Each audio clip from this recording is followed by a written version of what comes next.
Am I the antagonist for insisting that my mom pay back the money she made me owe to a thrift store? The other day, I, a 22-year-old male, went with some friends to various thrift stores in the hopes of finding a leather trench coat at a reasonable price. Luckily, we found exactly what I was looking for. The coat wasn't in perfect condition, but that didn't bother me. The price seemed fair, so I used my debit card to make the purchase. When I got home, I showed the coat to my mom. She asked me how much it cost, and upon hearing the price, she thought it was too expensive for a used coat. She wanted to see the receipt and questioned whether I was charged twice. I assured her that I was happy with the purchase and the amount I paid. I also mentioned that I had been keeping track of my finances to ensure there was enough money for the trip I planned with my friend in January. However, my mom was concerned about my math skills, which she thought were weak. This started to annoy me. I repeated that I was satisfied with the price and had enough money for the trip, given that we had already booked our plane tickets and accommodations. I thanked her for her concern, but asked her to drop the issue. Reluctantly, she agreed. Feeling frustrated, I went to my room to take a break. Later that evening,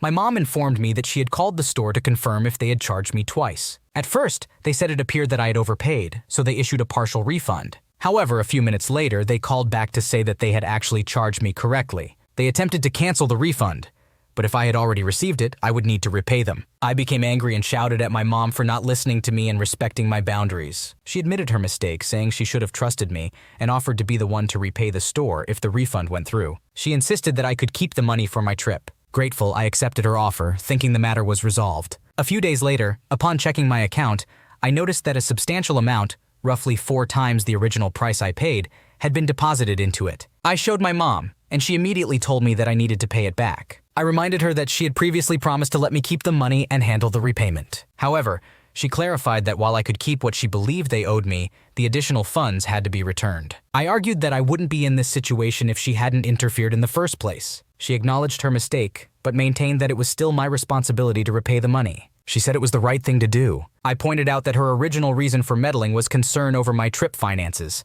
and now I had an extra $300, so she had achieved her goal. Despite my protests, my mom is insistent that I repay the money. I believe she should honor her promise and be the one to pay, as I wouldn't be dealing with this predicament if it weren't for her. Your mother clearly overstepped her boundaries and interfered in a situation that was none of her concern. Despite you repeatedly assuring her that you were fine with the amount you paid for the coat and had enough money for your trip, she continued to question and investigate the purchase without your consent. Her actions resulted in the store mistakenly issuing a refund, which she now expects you to pay back. It was unfair of your mother to make promises about paying the money back herself and then backtrack on them once the refund came through. She should take responsibility for her actions and keep her word. You are right in pointing out that you wouldn't be in this position if she had not intervened. It is important for your mother to learn to respect your boundaries and trust your judgment when it comes to managing your finances. She should apologize for her meddling and accept the consequences of her actions, which includes covering the additional money that you now owe due to her interference. Am I the antagonist for not letting my sick sister have what she wants? My dad has 3 daughters, Jade, myself, and Esme. Jade is my half-sister and she is 6 weeks older than me. My dad cheated on my mom and we only found out when Jade was 9. By then, our parents had already split up for a number of years. Jade has been in my life for 7 years now. Jade has cystic fibrosis and needs a lung transplant. Unfortunately, I don't have a good relationship with Jade. She is self-centered and rude. Esme wears hearing aids, and Jade used to take great delight in hiding them from her. Esme and I stopped staying overnight at Dad's because of Jade's behavior. She would take things from us without regard to who they belonged to. Once when my step-grandpa passed away, I received a pen from him. Jade wanted it, but I refused to let her have it, so she broke it. My dad had promised me a party for my 16th birthday, but he canceled it the day before because Jade threw a tantrum. Her own party had already been canceled because she was too ill.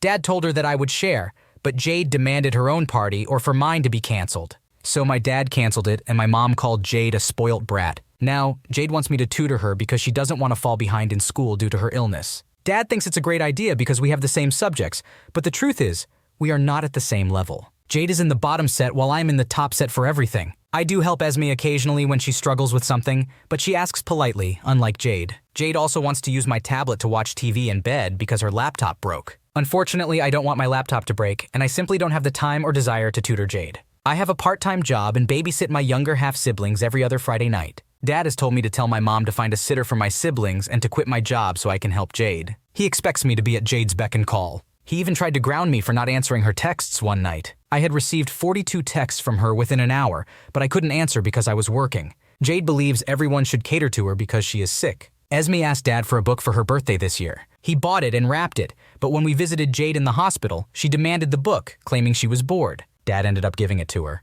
Now Dad is getting frustrated with me for not helping Jade and has started calling me selfish and heartless. Am I the asshole for not giving in to my sick sister's demands? It is understandable that her illness has made her life difficult, but that doesn't excuse her behavior of being self-centered, rude, and even bullying towards Esme. It's unfair for your father to expect you to give up your own time, job, and possessions to cater to Jade's wants, especially when you are in the top set and tutoring her would not be the most effective way for her to catch up in her studies. Additionally, it was wrong for your dad to cancel your 16th birthday party just because Jade threw a tantrum about not having her own. It seems like your dad has been prioritizing Jade's wants over yours and Esme's, which is unfair. It's important to communicate your feelings and concerns to your dad calmly and assertively, explaining that while you understand Jade's illness is challenging, it doesn't excuse her behavior, and it's not fair for your father to expect you to sacrifice your own well-being and opportunities for Jade's sake. It's also worth suggesting finding alternative solutions such as hiring a tutor for Jade or exploring other ways to support her academic needs. It would be beneficial to have a conversation with your mother about the situation as well,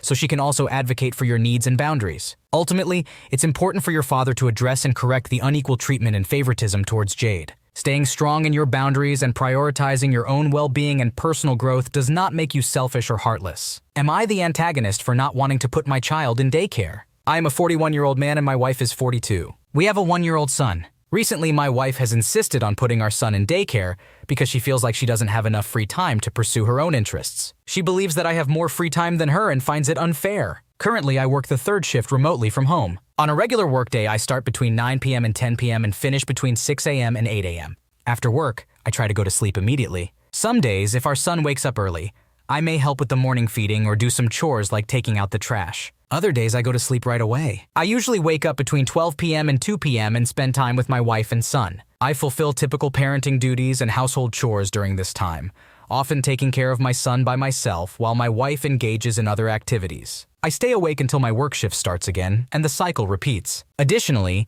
I go for a run 2 or 3 times a week, which takes about an hour. Once or twice a week, I go for a bike ride with friends. I try to do these activities while my family is asleep, but occasionally I do them when they are awake.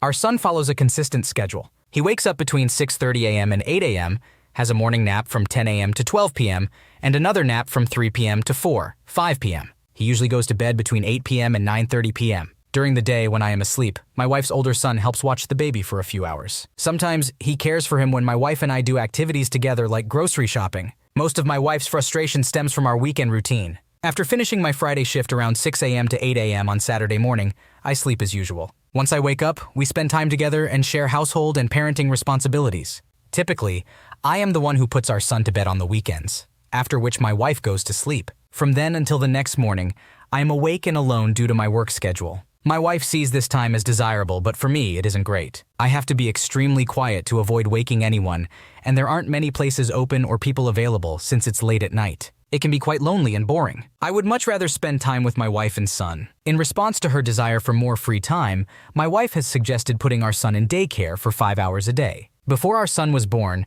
we agreed that he wouldn't go to daycare until he turned 2 years old. We wanted him to be able to communicate any issues or problems that may arise. I expressed to my wife that I believe it's better for our son to be at home with us rather than in daycare. I also mentioned that it doesn't make sense for us to pay for daycare if she isn't working. I asked her how many stay-at-home moms send their kids to daycare, which upset her greatly. Am I the asshole in this situation? Your wife wants more free time, but it also seems reasonable to question the need for daycare if she is not working. Your concerns about your child's well-being and ability to communicate any issues if he were to attend daycare are also valid points to consider. However, it is important to have an open and respectful conversation with your wife about finding a compromise that addresses both of your needs and concerns. Consider discussing alternative solutions, such as sharing parenting duties more equally or finding other ways for your wife to have some personal time. Communication and understanding are key in resolving this issue. Am I the antagonist for refusing to help my boyfriend? I am a 30-year-old woman and my boyfriend is 38 years old. We are currently having a disagreement and I would appreciate an outsider's perspective. My boyfriend is a single father to 2 children, a 17-year-old boy and a 4-year-old boy. Although they are great kids, they are not relevant to the issues at hand. I just wanted to provide some context. I, on the other hand, do not have any children. As a single father, my boyfriend has to work 2 full-time jobs in order to support his kids. I also have 2 jobs, but they are both well-paying and require less of my time.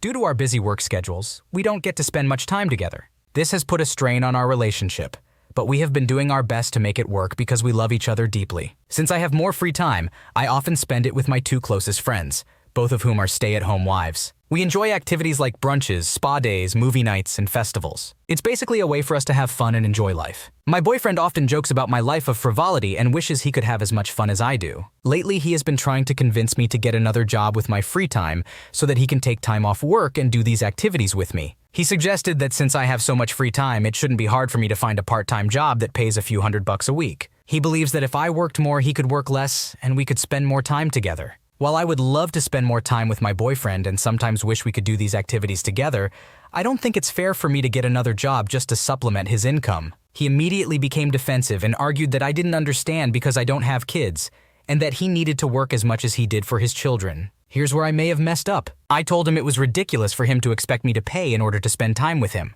He called me childish and accused me of not understanding the situation. He explained that he simply couldn't afford to work less and desperately wanted to spend more time with me. He believed that since I could earn more money in less time than he could, it was reasonable for me to work a little more so that he could work a little less. Once again, I told him I wouldn't pay to spend time with him, and the conversation quickly went downhill. I just need to know, am I the a-hole in this situation? It's a challenging situation, but ultimately, I would say not the asshole for not wanting to get another job to subsidize your boyfriend's income. While it's understandable that your boyfriend wants to spend more time with you and is struggling with his workload, it's not fair for him to expect you to take on additional work to make that happen. Both of you have already made sacrifices by working multiple jobs to support yourselves and your respective responsibilities, and it's important to prioritize your own well-being and personal time. It's also worth considering that even if you were to get another job, there's no guarantee that your boyfriend would be able to work less due to financial constraints or other factors. It might be more productive for both of you to explore alternative solutions, such as finding ways to maximize the time you do have together or discussing potential changes or adjustments in your schedules. Communication is key in situations like these. Have an open and honest conversation with your boyfriend about your feelings, concerns, and the need for balance in your relationship. It's important to find a compromise that works for both of you and takes into account your individual needs and limitations. Remember, relationships require understanding, compromise, and support from both parties. Am I the antagonist for refusing to let SO's family see our son? I, a 25-year-old male, have been in a relationship with my significant other, 25-year-old female, for 3 years, and we have a 2-year-old son together. To make it easier to follow, I will refer to my significant other as Beth. Due to character limits, I have condensed the information. I will do my best to answer any questions and thank you in advance for your opinions. I met Beth during the COVID lockdowns, and our relationship progressed quickly. As restrictions eased, we spent more time with our families. On New Year's Eve, we announced to Beth's mom, stepdad, and siblings that we were expecting. At the time, Beth was only 8 weeks pregnant. Unfortunately, Beth's mom and stepdad didn't react well to the news. Her mom has a drinking problem, and as the alcohol took effect that night, she became increasingly hostile towards me. Beth's stepdad even threatened me. I try to avoid conflict, especially with intoxicated individuals, as it never ends well. Eventually, I left and walked home around 2 a.m. In April, Beth and I moved into a one-bedroom house, and in September, we welcomed our son into the world. In May, we decided to go on a family holiday. Since my sister, 30 years old, was also planning a vacation around the same time, we booked together so our kids and nieces, nephews, who are all similar in age, could play together. When Beth's mom found out, she had a full-blown meltdown, despite being asked if she could afford to go on the trip, which she couldn't. Beth's family then started shaming us for not paying for her mom to come along and prioritizing my family for our son's first holiday. However, the situation was resolved quickly with her grandmother and uncle once we explained things to them. Now on to the reason for this post. 2 weeks ago, Beth's mom showed up at our house demanding to take our son out for the day. However, we already had plans and had booked a soft play outing for the kids. When I answered the door, I politely declined her request, but offered her some time with our son before we had to leave. She became angry and started yelling at me on the doorstep, even trying to force her way into the house. I used my body to push her back, causing her to fall, and then locked the door. She banged on our front door before eventually leaving. This past week, I have been berated by Beth's mom, stepdad, and grandmother. As a result, I have made it clear that they are no longer welcome in our house. If they want to see our son, Beth must be present, but only once we can be sure that their outbursts have stopped. Beth disagrees with completely cutting off her grandmother's access to our son. My family is mostly supportive of my decision, but some agree with Beth. Am I the asshole for enforcing a no-contact policy until I can be certain that things have changed? It is completely understandable that you do not want your SO's mother and grandmother in your house after their repeated outbursts and attempts to invade your home. Your priority should be the safety and well-being of your son. And if these individuals have exhibited aggressive and confrontational behavior, it is within your right to set boundaries to protect your family. It would be reasonable to require that your SO be present during any visits to ensure a safe environment for everyone involved. Stand firm in your decision and prioritize the well-being of your immediate family. Am I the antagonist for telling my siblings to stay out of the fight my dad and I are having? My dad and I, 28-year-old male, recently had a fight after his 18th wedding anniversary vow renewal. The fight started when he asked me why I declined to give a speech at the vow renewal. During the event, my dad said hurtful things, claiming that all the women who came before his current wife were meaningless and that he had made a lot of wrong choices to get to the right one. This was hurtful because he was referring to my mom, his first wife, who passed away when I was a baby. Despite claiming to love her and assuring me that his new wife wasn't replacing her, his words at the vow renewal suggested otherwise. It was difficult to hear my dad speak about my mom as if she didn't matter and to realize that she was considered one of his wrong choices. After hearing this, I didn't feel comfortable giving a speech. When my dad confronted me about it, he told me it shouldn't bother me and questioned why I would dislike hearing that his current wife is his number one. I explained that I was only 10 years old when I met her, so she didn't replace anyone for me. Although I never knew my mom personally, I had knowledge about her and the support of my maternal family, so I always loved and considered her to be my mom. Unfortunately, my dad shared this information with my two younger siblings, 18-year-old sister and 17-year-old brother. After the first sibling heard about it, my dad continued to contact me via text or phone calls to tell me that I had no right to be angry or upset about his words. He believed he was entitled to feel a certain way about his romantic relationships. I told him to drop the subject and stop bringing it up. However, my siblings came to my house and told me that we needed to discuss the issue. My sister questioned why I was angry that our dad loved our mom so much and stated that her mom is my mom too. My brother claimed it was unfair to expect our dad to love someone who died 28 years ago on the same level as their mom. My sister insisted that I apologize and express my love to her mom because she was upset about my reaction to the fight. I tried to prevent the conversation from escalating, but they talked over me.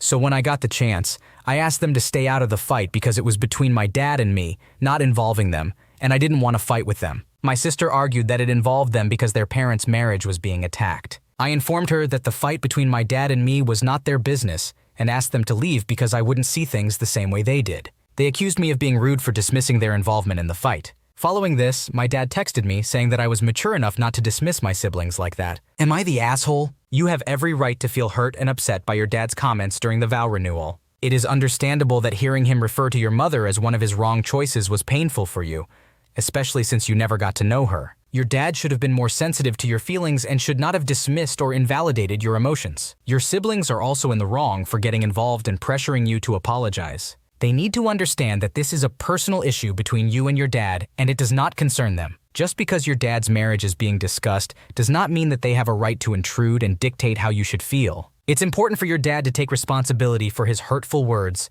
and acknowledge the impact they had on you. Family dynamics can be complex, and it's important to have open and honest discussions, but your siblings pushing you to apologize is not productive or fair. Stand your ground and communicate your feelings to your dad in a calm and respectful manner. Thanks for watching.